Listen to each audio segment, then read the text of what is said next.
Alhamdulillahi Rabbil Alamin.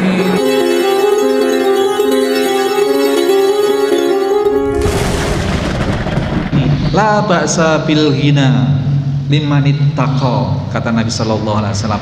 Enggak opo-opo, enggak mengapa, enggak masalah kaya. Tetapi bagi orang-orang yang bertakwa, syaratnya itu kaya enggak apa-apa, tetapi kekayaannya ini dipakai sarana untuk lebih mendekatkan diri kepada Allah Subhanahu wa taala. Enggak apa-apa.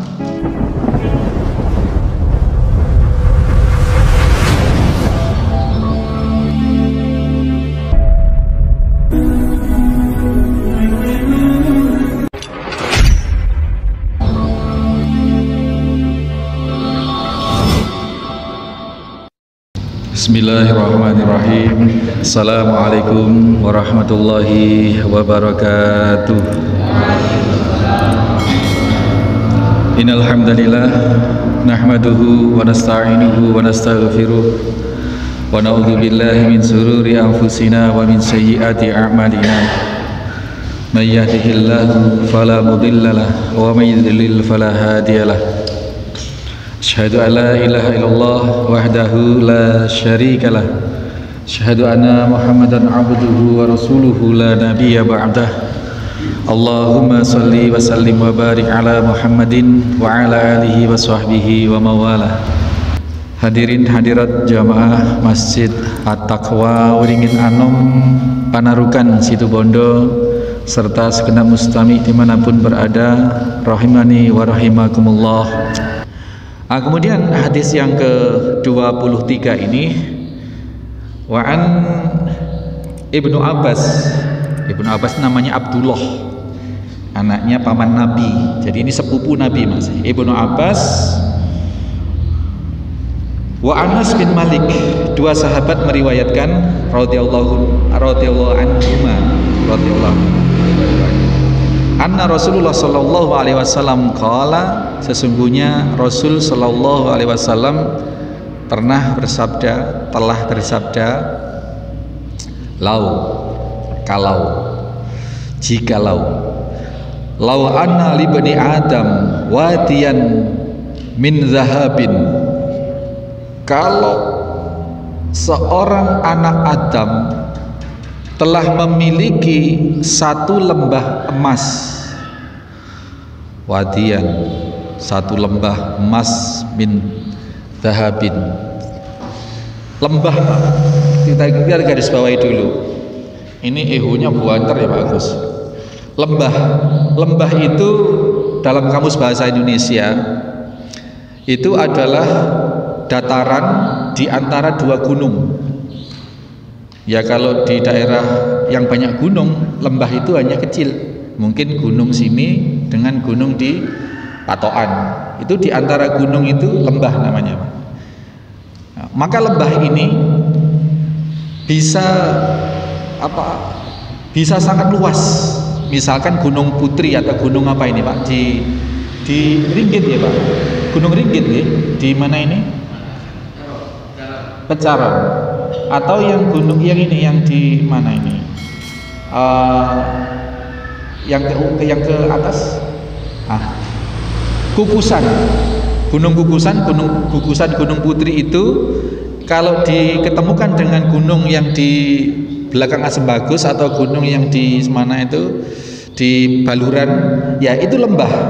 Jadi antara Pecaron, Kukusan dengan mana itu Pak, dengan Baluran, itu lembah namanya, lembah itu daratan, bisa dikecilkan ehonya, daratan yang di antara dua gunung, berarti itu jumlahnya berhektar-hektar Pak, berhektar-hektar nanti ya, berhektar-hektar. Nah, berhektar-hektar itu isinya emas, berhektar-hektar isinya emas. Kalau seorang anak Adam memiliki satu lembah emas, wah, kita bayangkan kalau kita punya masak peringgil saja, Masya Allah. Yeah.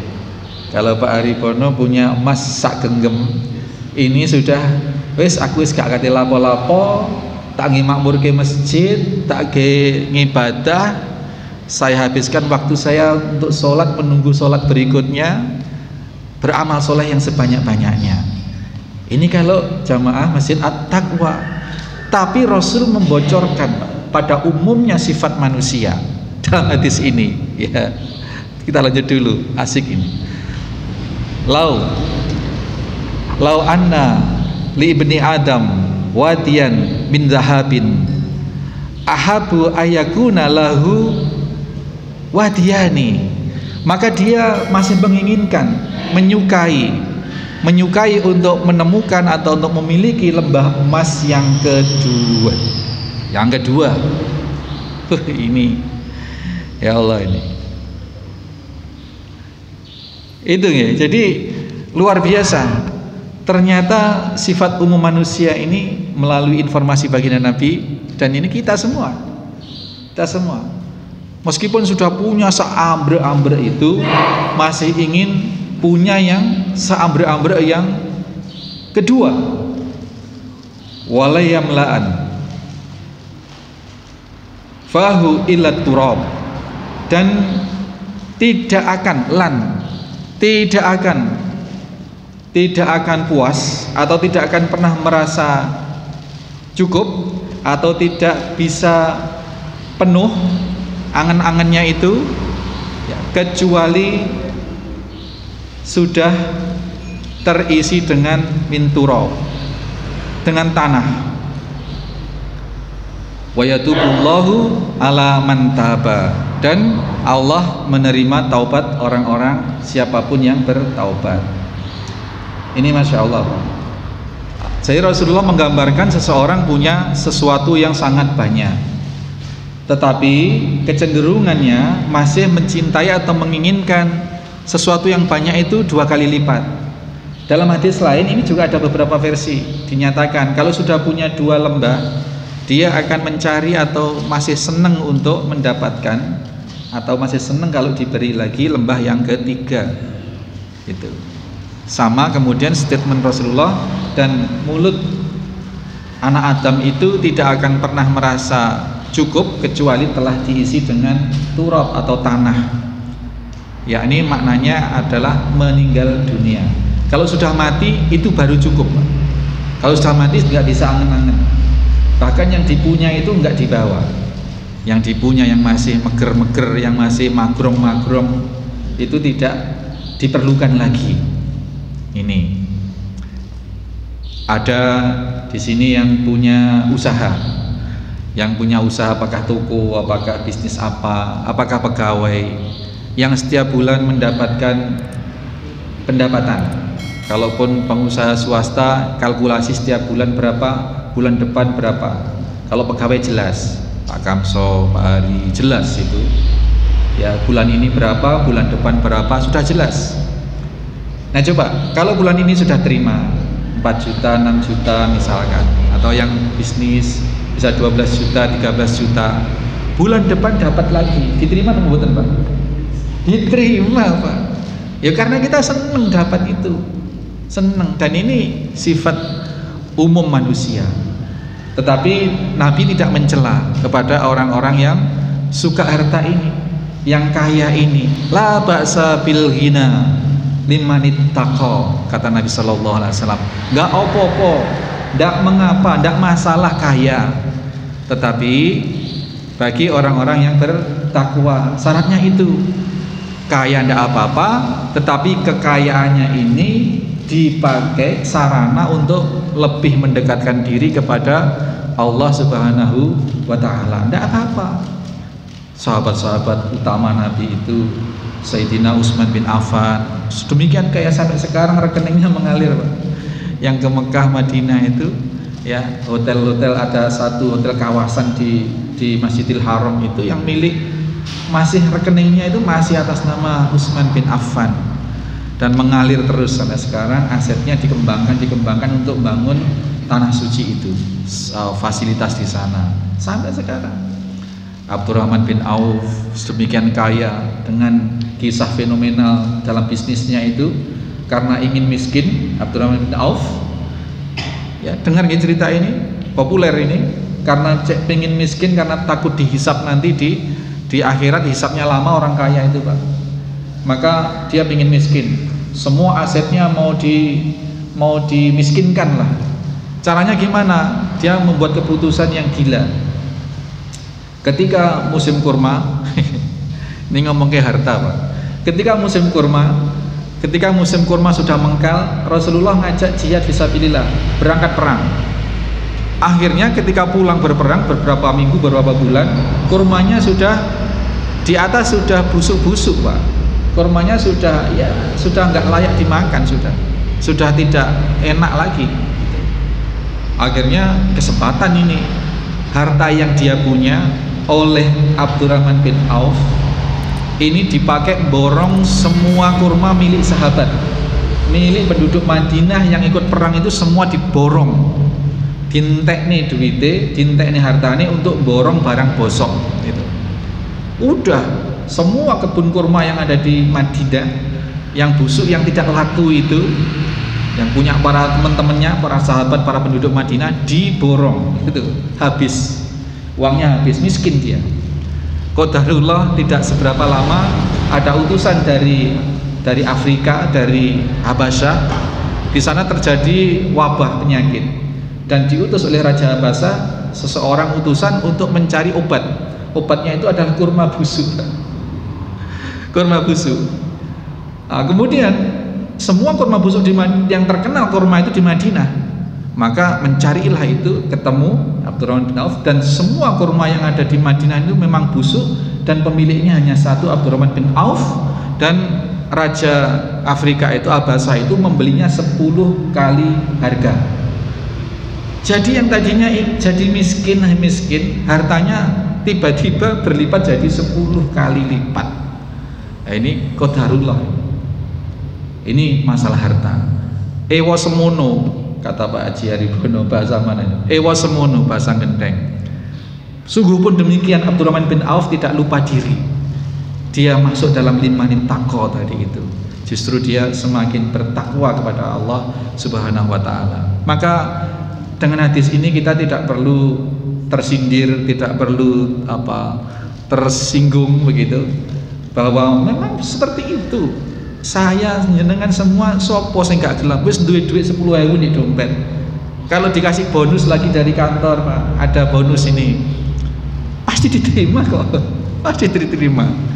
Sudah berapapun yang dimiliki, di rekening sudah ada berapa, dikasih. Ya, asalkan halal tentunya. Ya pasti mau lah gitu. Karena keinginan manusia tidak terbatas gitu.